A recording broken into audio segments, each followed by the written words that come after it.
16ই ডিসেম্বরে আমি কি করলাম সেটাই আজকে আপনাদের সঙ্গে শেয়ার করব। তো হ্যালো এভরিওয়ান, আসসালামু আলাইকুম। আশা করি সবাই ভালো আছেন। তো আপনাদের দোয়ায় আমরা অনেক ভালো আছি। তো আমি ঘুম থেকে উঠে আগে লুডুস রান্না করে নেব। লুডুস রান্না করে নিয়ে লুডুসটা খেয়ে ডাইরেক্ট চলে আসলাম রান্নাঘরে। যেহেতু আজকে ছুটির দিন, হাতে অনেক কাজ, যার কারণে খুব তাড়াহুড়া করে রান্নাটা করে নেব। তো আমি এখানে বিরিয়ানি রান্না করব। বিরিয়ানি রান্না করার জন্য আমি এখানে আগে থেকে পোলা চালটা ধুয়ে কিছুক্ষণ ভেজে নিয়েছিলাম। তো ভাজার পরে এখানে সামান্য পরিমাণে আদা বাটা, রসুন বাটা আর জিরা বাটা দিয়ে আরও কিছুক্ষণ চালটা খুব ভালো করে ভেজে নেব।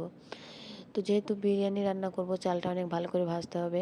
তো ভাবলাম মাংসটাও দিয়ে দিই, দুটো একসঙ্গে হয়ে যাবে, মাংসটাও হবে আবার চালটাও ভাজা হবে। তো মাংসটা দেওয়ার পর আরও কিছুক্ষণ ভেজে নিলাম। তো এর তো সময় নিয়ে আমি খুব তাড়াহুড়া করে চালটা ভেজে নেওয়ার পরে, যেহেতু রান্নাটা তাড়াতাড়ি শেষ করতে হবে, যার কারণে রাইস কুকারে আগে থেকে গরম পানিও করলাম তাড়াতাড়ি করার জন্য। তো এই তো আমার চাল ভাজা শেষ। এখন আমি এখানে গরম পানি দিয়ে দেবো। তো গরম পানি দিলে হয় কি, যে রান্নাটা তাড়াতাড়ি হয়, যার কারণে আমি এখানে আজকে গরম পানি দিলাম। তো এই তো আমার বিরিয়ানি রান্না শেষ। বিরিয়ানি কালারটা কিন্তু অনেক সুন্দর এসে গেছে, তাই না? তো এখন আমি বিরিয়ানিটা নামিয়ে নেব। তার আগে ভাবলাম যে পেঁয়াজের বেরেস্তাটা এখান থেকে দিই। তো আপনাদের ভাইয়া পেঁয়াজের বেরেস্তাটা উপর থেকে দিয়ে দিল। তো এই তো কিছুক্ষণ নেড়ে চেড়ে আমি বিরিয়ানিটা নামিয়ে ফেলবো। তারপরে তো মা ছেলে গোসল করে এসে খাবো এখন বিরিয়ানি। তো ভাবলাম খাওয়ার আগে একটু ডেকোরেশনটা করি আর মিনার বাবুকে দিই, দেখি মিনার বাবু খেয়ে কী বলে, কেমন হয়েছে আমার বিরিয়ানিটা। তো মিনার বাবু কী কে বলে? রান্না করছে এই বিরিয়ানি? বাবা। বাবা। বাবাকে থ্যাংক ইউ বলবো না? কেমন হয়েছে?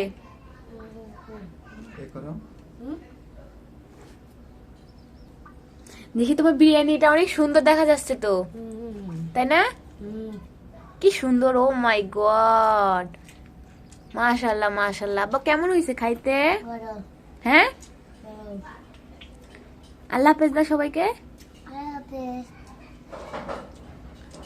তো এই তো তারপরে আর কোনো ভিডিও করা হয়নি। তারপরে সন্ধ্যার পরে একবারে ছেলেকে নিয়ে একটু বাইরে বের হয়েছিলাম, যে ছেলেকে নিয়ে একটু ঘুরে আসি। তো ঘুরতে আসি, ছেলে এখন বলতেছে খেলনা কিনবে। তো কি আর করার, ছেলে যেহেতু আবদার করছে, ছোট্ট একটা খেলনা গাড়ি কিনে নিয়ে ওখান থেকে চলে আসলাম মলে। তো এখানে স্বপ্নে আসছি, স্বপ্নে আসার পরে ছেলে দেখতেছি এটা নেবে না ওটা নেবে। তো ছেলের পছন্দের কয়েকটা ড্রাই ফ্রুট নিল। তো নেওয়ার পর এখান থেকে যাব। তো যাওয়ার সময় দেখি যে ফ্রোজেন, মানে ডিপ ফ্রিজে ওই যে বিফের কম্বোটা দেখলাম। তো আমি মনে করি এটা বৃথা। তো এই ছিল আমার 16ই ডিসেম্বরের সারাটা দিনের ভিডিও। তো কেমন লাগলো অবশ্যই কিন্তু কমেন্ট করে জানাবেন। এই পর্যন্ত সবাই ভালো থাকবেন, সুস্থ থাকবেন আর আমার পাশে সব সময় থাকবেন। আল্লাহ হাফিজ সবাইকে।